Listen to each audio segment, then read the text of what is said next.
Assalamu alaikum. This is Tafsir Rahman. I spoke an English instructor. First of all, welcome to my slow English podcast to all of my lovely and respected brothers and sisters. Today, I'm going to talk about how do I start my morning. So, how do you start your morning? It often decides how your entire day will go, right? So, let me show you how I set the tone for a productive day, for a peaceful day. I usually start my morning quite early because I enjoy the calmness before the world wakes up. The first thing I do is pause for a moment and thank Allah for giving me another new day to learn, to grow, and to be better. That small moments of gratitude really centers my mind. Right after that, I drink a glass of water to rehydrate myself.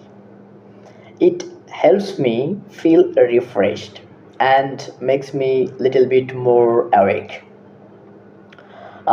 Then I spend a few minutes to think, to organize my thoughts for the day. And I write down the top three tasks that I must finish, so that I don't get, so that I don't get lost in unnecessary works or unnecessary things later.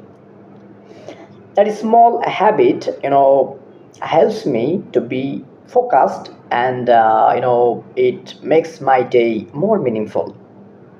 I also read a short reminder or an inspiring quote in the morning, and it gives me a positive mindset and it helps me become motivated even on the difficult days.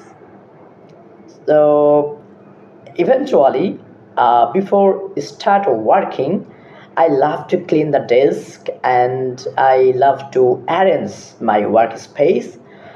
A neat environment always brings me mental clarity. So and also know whenever my space is clean, at the same time my thoughts are cleaner too. So that is how actually I start my morning. This is not so complicated, not so difficult, not so hard, but it really helps me to stay calm, to stay organized, and to manage my time perfectly for entire day. So now, can you please tell me how do you start your morning? And if you just share it to me in the comments, I would love to know. Thank you.